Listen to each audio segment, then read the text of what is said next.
आइए आज हम स्टडी करेंगे हिमांक का अवनमन। तो अंग्रेजी में इसको बोलेंगे डिप्रेशन इन फ्रीजिंग पॉइंट,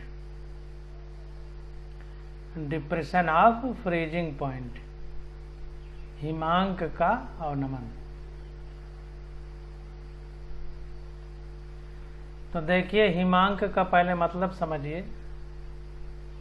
तो जितने भी द्रव हैं वो जिस ताप पर या जिस बिंदु पर बर्फ बनने लगते हैं उस बिंदु को हिमांक कहते हैं। तो देखिए कह रहा है कि वाष्प दाब में कमी के कारण शुद्ध विलायक की तुलना में विलयन के हिमांक का अवनमन होता है। तो ऐसा होता क्यों है? क्योंकि वाष्प दाब में कमी आ जाती है। तो जब वाष्प दाब में कमी आ जाएगी तो हिमांक में अवनमन होता है। चित्र 1.8 में दिखाया गया। तो वाष्प दाब में कमी के कारण शुद्ध विलायक की तुलना में विलयन के हिमांक का अवनमन होता है। क्योंकि जो विलयन होता है उसमें वाष्प दाब में कमी आ जाती है, जैसा अभी हमने ऊपर पढ़ा है।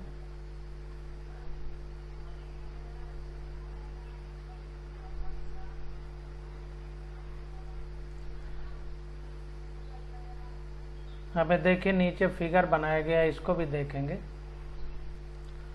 तो देखिए कह रहा है कि हम जानते हैं कि किसी पदार्थ के हिमांक पर ठोस प्रावस्था एवं द्रव प्रावस्था गतिक साम्य में रहती है।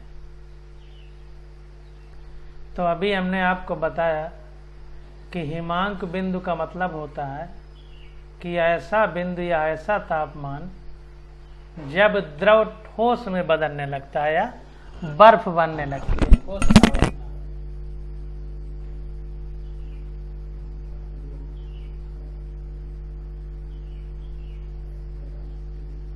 तो जाहिर सी बात है कि उस अवस्था में ठोस और द्रव दोनों अवस्थाएं शामिल होंगी, क्योंकि ठोस बन रहा होगा द्रव से, तो द्रव भी होगा और ठोस भी होगा। तो द्रव और ठोस उस समय गतिक साम्य में रहती है, मतलब ठोस द्रव में बदलेगा, द्रव ठोस में बदल रहा होगा तो ठोस द्रव की अवस्था गतिक साम्य में रहती है। अतः किसी पदार्थ के हिमांक बिंदु को इस प्रकार परिभाषित किया जा सकता है कि यह वो ताप है जिस पर द्रव प्रावस्था का वाष्प दाब उसकी ठोस अवस्था के वाष्प दाब के बराबर होता है।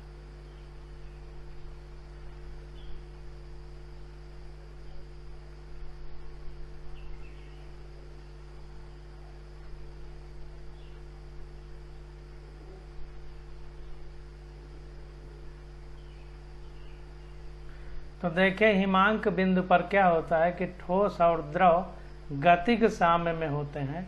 तो हम इसको इस प्रकार से कह सकते हैं कि हिमांक बिंदु हमारा वो ताप है जिस पर द्रव अवस्था और द्रव अवस्था का वाष्प दाब उसकी ठोस अवस्था के वाष्प दाब के बराबर होता है। तो द्रव अवस्था और ठोस अवस्था का वाष्प दाब आपस में बराबर होता है। एक विलयन का तभी हिमीकरण होता है जब उसका वाष्प दाब शुद्ध ठोस विलायक के वाष्प दाब के बराबर हो जाए, जैसा चित्र 1.8 से स्पष्ट है। तो एक एक चीज को आराम से समझते जाइए।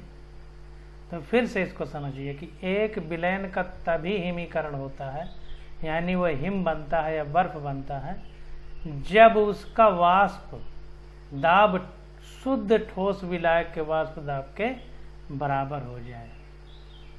तो शुद्ध जो ठोस विलायक है उसके वाष्प दाब के बराबर हो जाता है, तभी विलयन का हिमीकरण होता है। तो विलयन का वाष्प दाब शुद्ध ठोस विलायक के वाष्प दाब के जब बराबर हो जाएगा तभी उसका हिमीकरण होता है। इस बात को ध्यान देना। तो फिर से यहाँ से शुरू करिए और यहाँ तक, ताकि बातें स्पष्ट होना चाहिए। तो सबसे पहले तो हम ये समझना है कि जो हिमांक बिंदु है, तो हिमांक बिंदु पर ठोस प्रावस्था और द्रव प्रावस्था गतिक साम्य में होती है, मतलब एक दूसरे में बदलती रहती हैं। अतः किसी पदार्थ के हिमांक बिंदु को इस प्रकार परिभाषित किया जा सकता है कि यह वह ताप है जिस पर द्रव अवस्था का वाष्प दाब उसकी ठोस अवस्था के वाष्प दाब के बराबर होता है। यानी द्रव अवस्था और ठोस अवस्था दोनों का वाष्प दाब बराबर होता है। एक विलयन का तभी हिमीकरण होता है, यानी बर्फ बनती है, जब उसका वाष्प दाब शुद्ध ठोस विलायक के वाष्प दाब के बराबर हो जाता है। जाहिर सी बात है कि हिम का मतलब बर्फ, बर्फ का मतलब द्रव से ठोस बनना। तो द्रव से जब ठोस बन रहा है, तो चूंकि ठोस बन रहा है, तो जो शुद्ध ठोस विलायक है उसके वाष्प दाब के बराबर विलयन का वाष्प दाब हो जाता है, क्योंकि वो भी ठोस ही तो हो रहा है, ठोस ही बन रहा है। तो ठोस विलायक के शुद्ध वाष्प दाब के जब बराबर होगा तभी हिमीकरण होगा। तो इस लाइन को फिर से पढ़िए कि एक विलयन का तभी हिमीकरण होता है जब उसका वाष्प दाब, मतलब विलयन का वाष्प दाब शुद्ध ठोस विलायक के वाष्प दाब के बराबर हो जाए, जैसा चित्र 1.8 में दिखाया गया। तो चित्र 1.8 देख लेते हैं और फिर आगे बढ़ते हैं।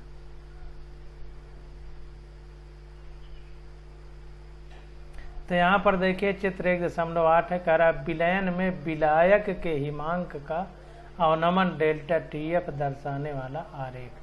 तो विलयन है, विलयन में विलायक का हमने अवनमन दिखाया है, विलायक को अवनमन, और अवनमन को डेल्टा TF का मतलब फ्रीजिंग पॉइंट, और कितना घटा तो डेल्टा TF लिखा गया। तो इसको देखते हैं। तो ये y एक्सिस पर वाष्प दाब दिखाया गया है, यानी वेपर प्रेशर, और x एक्सिस पर तापमान दिखाया गया है केल्विन में। देखिए केल्विन लिखा है, इसका मतलब केल्विन में दिखाया गया। तो यहाँ पर देखिए दिखाया जा रहा है,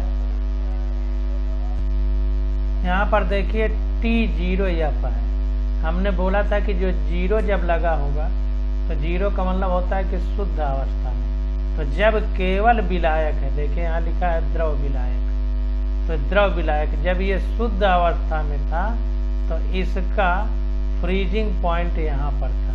देखिए यहाँ पर था, मतलब केंद्र बिंदु अगर इसको माना जाए मूल बिंदु, तो यहाँ से ज्यादा दूर है। इसका मतलब इसको ज्यादा टेम्परेचर है, इसका ज्यादा तापमान है, T0F। अब देखिए जब इसमें विलय मिला दिया गया तो विलयन बन गया, क्योंकि विलायक प्लस विलय इक्वल टू विलयन होता है। तब देखिए विलयन बन गया। तो जब विलयन बन गया तो ये देखिए अब इसका फ्रीजिंग पॉइंट कहाँ है, TF यहाँ पर आ गया। तो यहाँ से लेकर के यहाँ तक घट गया, तो हिमांकित विलायक लिखा है, मतलब अब विलायक को जो है ठोस में बदला जा रहा है, विलयन में बर्फ में कह सकते हैं या ठोस में।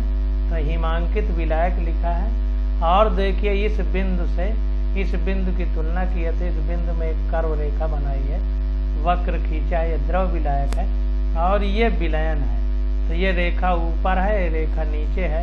इसका मतलब पहले द्रव जो था उसका विलायक का द्रव विलायक का फ्रीजिंग पॉइंट यानी हिमांक जो है ज्यादा ऊपर था, अब जब विलयन बन गया तो नीचे आ गया। इस तरह समझ लीजिए, ये देखिए लाइन ऊपर है या नीचे, इसका मतलब हिमांक गिर गया यानी अवनमन हुआ, डिप्रेशन जिसको अंग्रेजी में कहते हैं। या इसको इस तरह समझिए कि पहले पॉइंट यहाँ पर था, अब पॉइंट यहाँ पर आ गया।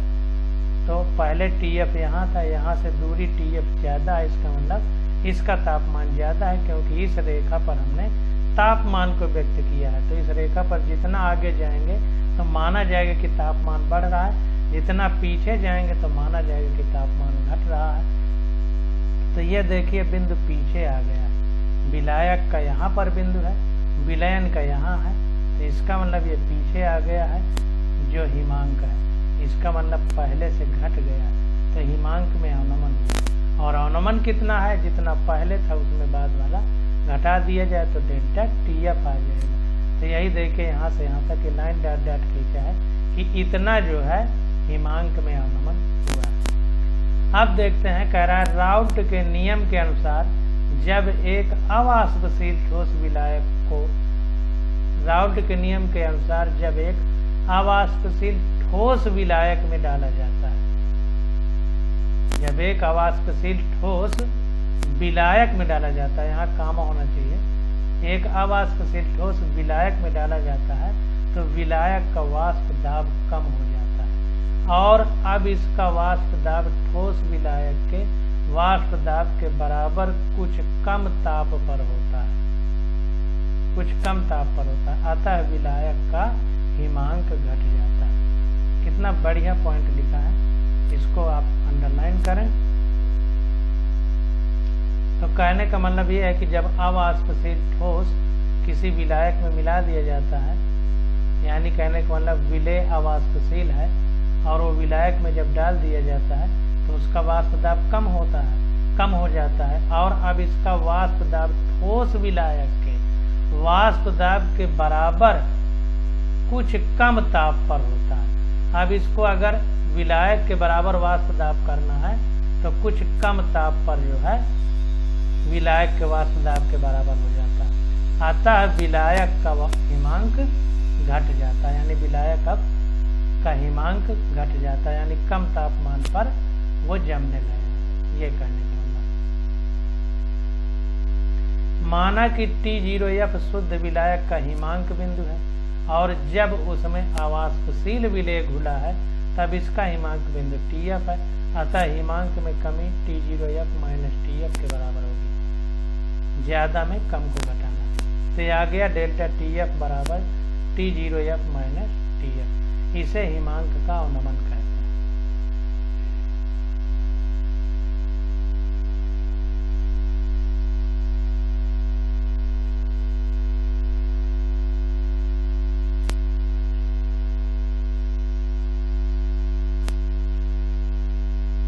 तो इस प्रकार से हो गया। अब देखे, कह रहा है कि क्वथनांक के उन्नयन के समान ही तन विलयन यानी आदर्श विलयन का हिमांक अवनमन डेल्टा TF भी विलयन की मोललता स्मॉल m के समानुपाती है। तो जैसे क्वथनांक था वैसे हिमांक में भी सेम टाइप का फार्मूला लगेगा, यानी delta TF directly proportional to हो जाएगा स्मॉल m के, यानी delta TF equal to KFM। अब देखिए, कह रहा है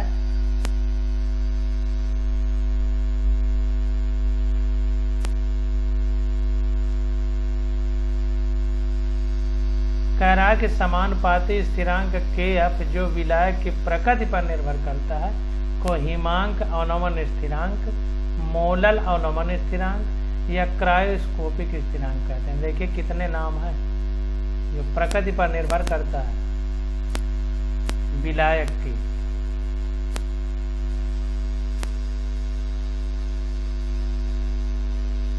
तो इसको ध्यान देना है, कितने नाम है KF के।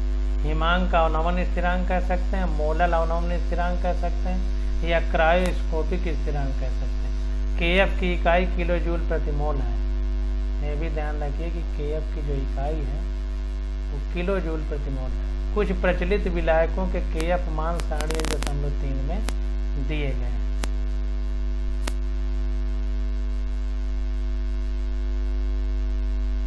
तो सारणी 1.3 में दिए गए हैं, आएगी तो उसको पढ़ लेंगे। कह रहा है यदि W2 ग्राम विलेय जिसका मोलल द्रव्यमान यदि W2 ग्राम विलेय जिसका मोलर द्रव्यमान M2 है, कैपिटल लिखा हो तो मोलर होता है, स्मॉल लिखा हो तो मोलल होता है, कि W1 ग्राम विलायक में उपस्थित विलायक के हिमांक में डेल्टा TF अवनमन कर दे तो विलेय की मोललता समीकरण 1.31 द्वारा दर्शाई जाती है। तो इस प्रकार से हम लोग मोललता निकाल सकते हैं। मोललता equal to W2 by M2 upon W1 बटे 1000। इस प्रकार से हम मोललता निकाल सकते हैं। समीकरण 1.34 में मोललता का मान रखने पर हमें प्राप्त होता है।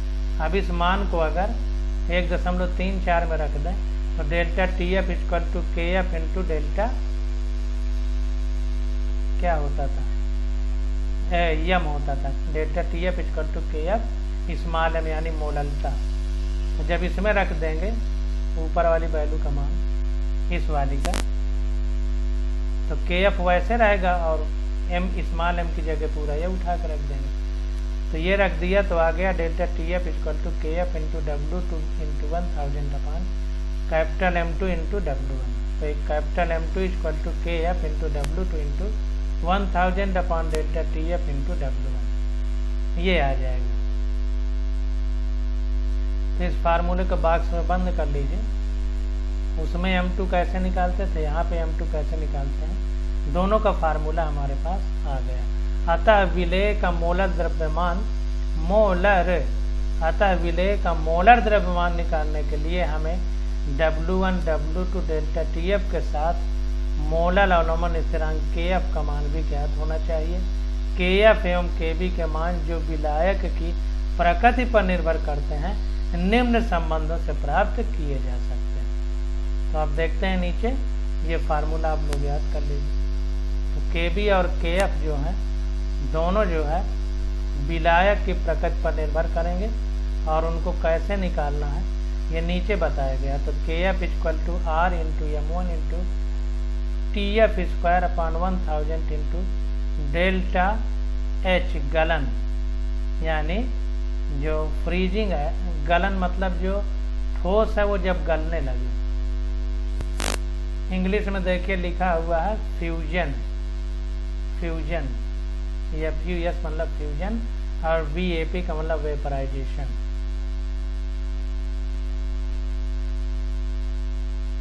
तो ये गलन बिंदु पर डेल्टा H है KF के लिए जब गलने लगे और KB के लिए जब वाष्प बनने लगे, क्योंकि बॉइलिंग वाला सिस्टम है, ये फ्रीजिंग वाला सिस्टम है। तो यहाँ पर देखिए जो गलन शब्द लिखा है, इसका लिखा तो गलन शब्द है लेकिन अंग्रेजी में फ्यूजन जो है, तो फ्यूजन का मतलब होता है कि आपस में मिलना, कुल मिला करके जमने की बात कही जा रही है। जमने वाला बिंदु फ्यूजन मतलब द्रव से ठोस बनने वाला बिंदु वो। और यहाँ पर KB वाष्पन का मतलब द्रव से भाप बनने वाला बिंदु। तो उस पर ये एंथैल्पी है फ्यूजन वाली और ये गलन मतलब वाष्पन वाली एंथैल्पी है। डेल्टा H का मतलब एंथैल्पी।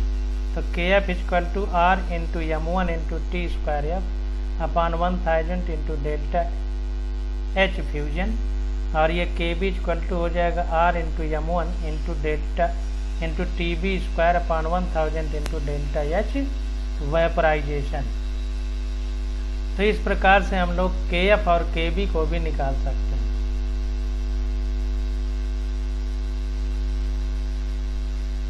इन फार्मूलों से KF और KB को भी निकाल सकते हैं। अब देखिए कह रहा है यहाँ R और M1 क्रमशः गैस स्थिरांक एवं विलायक का मोलर द्रव्यमान है। R बड़ा M हो तो R होगा मोलर, छोटा M हो तो मोलल होगा, तथा TF एवं TB केल्विन में शुद्ध विलायक के क्रमशः हिमांक एवं क्वथनांक है। TF और TB जो है ये हिमांक है, ये क्वथनांक है। इसी प्रकार डेल्टा H गलन तथा डेल्टा H वाष्पन क्रमशः विलायक के गलन एवं वाष्पन एंथैल्पी में परिवर्तन। डेल्टा लगा है तो जैसी बात परिवर्तन।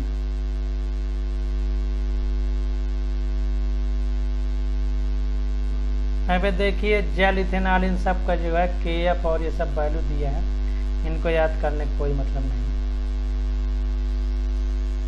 अब आ जाता है हमारे पास क्वेश्चन। तो एक एक करके हम लोग क्वेश्चन करेंगे। तो कह रहा है 45 ग्राम एथिलीन ग्लाइकॉल, इसका फार्मूला होता है C2H6O2। इसको जो है हम विस्तार से आगे पढ़ेंगे जब हम कार्बनिक रसायन पढ़ेंगे। तो कह रहा है 45 ग्राम एथिलीन ग्लाइकॉल को 600 ग्राम जल में मिलाया गया। ये कम है, ये ज़्यादा है, इसका मतलब जल विलायक है, ये विलेय है। विलयन के हिमांक का अवनमन और हिमांक की गणना कीजिए। हिमांक में अवनमन यानी डिप्रेशन इन फ्रीजिंग पॉइंट बताना है और फ्रीजिंग पॉइंट बताना है। तो हिमांक अवनमन मोलरता से संबंधित है। अतः ये देखिए delta T F equal to K F M, जो डेल्टा टी एफ यानी हिमांक में अवनमन मोलरता के समानुपाती है। इसीलिए कह रहा है कि हिमांक में अवनमन मोलरता से संबंधित है। अतः अब पहले हमको मोलरता निकालना पड़ेगा। तो एथिलीन ग्लाइकॉल के विलयन की मोलरता, तो मोलरता की परिभाषा क्या थी? मोलरता को बोलते थे कि किसी 1 किलोग्राम विलायक में विलेय के कितने मोल प्रेजेंट हैं। 1 किलोग्राम विलायक, तो विलायक कितना है? ये विलायक है हमारा पानी और ये विलेय है, तो इसके मोल निकालेंगे 1 किलोग्राम विलायक में। तो कैसे निकलेगा मोलरता? एथिलीन ग्लाइकॉल के मोल बटे जल का किलोग्राम में द्रव्यमान। तो एथिलीन ग्लाइकॉल के अगर मोल निकालना है तो ये देखिए कह रहा है कि 45 ग्राम है, तो मोल निकालने के लिए क्या होता था? भार बटे अणु भार या द्रव्यमान बटे मोलर द्रव्यमान। तो द्रव्यमान 45 किलोग्राम है बटे इसका मोलर द्रव्यमान, मतलब इसका अणु भार निकाले या द्रव्यमान जिसको बोलते हैं अणु द्रव्यमान वो। तो इसको निकाल लीजिए। तो इसको कैसे निकालेंगे? C2 है तो 2 गुणे 12, क्योंकि 1 C का 12 होता है, प्लस H6 है तो 1 गुणे 6, क्योंकि 1 हाइड्रोजन 1H1 लिखा जाता है, प्लस 2 गुणे ऑक्सीजन का 16 होता है। तो ये हो गया 12 दूनी 24, प्लस ये यहाँ पर प्लस होगा, प्लस 6 प्लस 32, तो ये आ गया 6 4 10 30 प्लस 32, तो आ गया 62। तो वही 62 से भाग देंगे, यानी इक्वल टू होता है W/M। तो W भार बटे द्रव्यमान बटे मोलर द्रव्यमान। तो द्रव्यमान 45 किलोग्राम है और जो मोलर द्रव्यमान है वो 62 है, तो आ गया 0.73। इतने मोल हैं और इतने मोल, तो मोलरता निकालना है तो इतने मोल कितने में होना चाहिए? 1 किलोग्राम विलायक में। तो हमारे पास तो पानी 600 ग्राम है, तो 600 ग्राम को 1 किलोग्राम बदलना है अगर किलोग्राम में, तो 600 में 1000 का भाग दे दें। तो 600 में 1000 का भाग दे दिए तो आ गया 0.6 किलोग्राम। अतः एथिलीन ग्लाइकॉल की मोलरता क्या होगी? मोल विलेय के मोल बटे किलोग्राम में विलायक का द्रव्यमान। तो विलेय के मोल 0.73 बटे किलोग्राम में विलायक का द्रव्यमान कितना है? 0.6, तो 0.60 हो गया। तो ये आ गया 1.2 मोल प्रति किलोग्राम। अतः हिमांक में अवनमन कितना हो गया? Delta T F equal to होता है के एफ इंटू स्मॉल एम। पीछे पढ़े हैं delta T F equal to K F into small M. Small M हमारी मोलरता है, के एफ हमारा हिमांक अवनमन स्थिरांक है। तो के एफ की वैल्यू ये होती है पानी के लिए 1.86 किलोग्राम प्रति मोल और मोलरता कितनी है? 1.2 मोल प्रति किलोग्राम। तो इसको सॉल्व किया तो आ गया 2.2 केल्विन। अब देखिए पानी हमारा 0 डिग्री सेंटीग्रेड पर जमने लगता है, तो हिमांक में अवनमन तो निकल आया। अब हिमांक की गणना करना है, तो पानी का हिमांक होता है 0 डिग्री 0 केल्विन का है, 0 डिग्री सेंटीग्रेड, 0 डिग्री सेंटीग्रेड का है या 273 केल्विन कह सकते हैं, क्योंकि केल्विन इक्वल टू होता है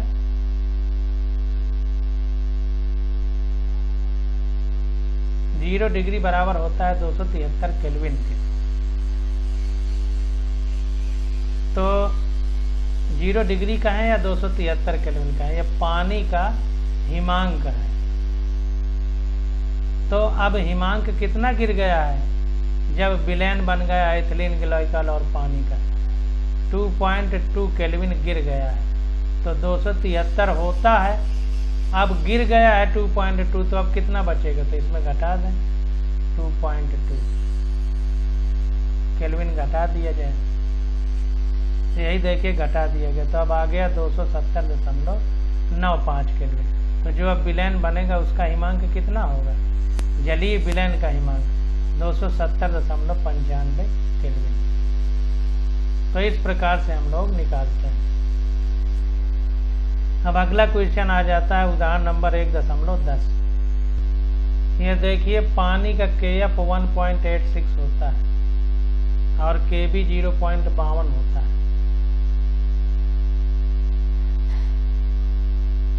क्वेश्चन में नहीं दिया गया है, तो यहाँ पर देखिए उठा के रखा गया उसी सारणी से 1.86।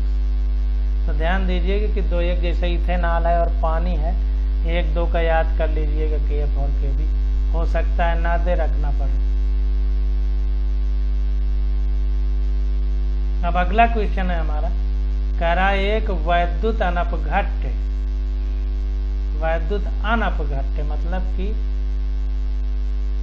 बिजली विद्युत धारा प्रवाहित करने पर उसके आयन न बने, जैसे NaCl है तो Na+ और Cl- में टूट जाता है अगर उसमें विद्युत धारा प्रवाहित की जाए उसके विलयन में NaCl की, और अगर ना टूटे तो कहेंगे विद्युत अनपघट्य है, टूट जाए तो कहेंगे विद्युत अपघट्य है। तो कोई विद्युत अनपघट्य है, यानी विद्युत धारा प्रवाहित करने पर वो आयनों में नहीं टूटता है, क्योंकि आयनों में टूट जाएगा तो समस्या खड़ी होगी, फिर कैलकुलेशन नहीं कर पाएंगे, क्योंकि जितने आयन बनेंगे फिर उस हिसाब से कैलकुलेशन होगा, तो इसीलिए अनपघट्य लिया गया। विद्युत अनपघट्य को अंग्रेजी में नॉन इलेक्ट्रोलिटिक सॉल्यूशन बोलेंगे, नॉन इलेक्ट्रोलाइट सॉल्यूट, यानी विद्युत अनपघट्य यानी विद्युत धारा प्रवाहित करने पर, इलेक्ट्रिक करंट प्रवाहित करने पर वो टूटे ना। तो कह रहा है एक विद्युत अनपघट्य के 1 ग्राम को 50 ग्राम बेंजीन में घोलने पर इसके हिमांक में 0.40 केल्विन की कमी हो जाती है। बेंजीन का हिमांक अवनमन स्थिरांक 5.12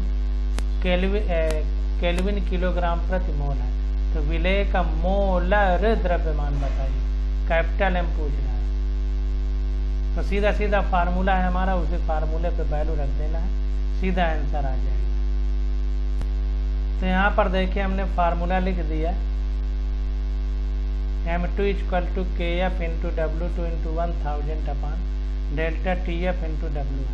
ये सब फार्मूले याद कर लीजिए, सीधा फार्मूले पे क्वेश्चन आ जा रहा है। तो M2 = KF कितना है 5.12 केल्विन किलोग्राम प्रति मोल, वो रख दिया। अब W2 है तो W2 कितना है 1 ग्राम है, विद्युत अनपघट्य 1 ग्राम है। W2 मतलब विलेय का और W1 मतलब विलायक का, तो जो कम है वो ऊपर रखना है। तो W2 हो गया 1 ग्राम इंटू 1000 का गुणा कर देंगे अपान डेल्टा TF, हिमांक में अवनमन कितना है 0.40 केल्विन की कमी आ जाती है। तो हिमांक में अवनमन 0.40 केल्विन इंटू W1 यानी विलायक का द्रव्यमान 50 ग्राम बेंजीन है तो 50 ग्राम, तो आ गया 256 ग्राम प्रति मोल। अतः विलेय का मोलर द्रव्यमान कितना होगा 256 ग्राम प्रति मोल होगा। M2 हमारा विलेय है, M1 हमारा विलायक है। ये W ये विलायक के लिए जो है 1 शब्द यूज किया गया है, विलेय के लिए 2। तो विलेय का मोलर द्रव्यमान 256 ग्राम प्रति मोल हो जाएगा।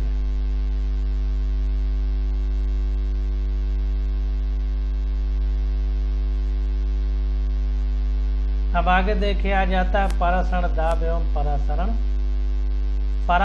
एवं परासरण दाब। अंग्रेजी में इसको बोलेंगे ऑस्मोसिस एवं ऑस्मोटिक प्रेशर। तो ऑस्मोसिस एंड ऑस्मोटिक प्रेशर, तो इसकी स्टडी हम लोग अगले लेक्चर में करेंगे। आज बस यही।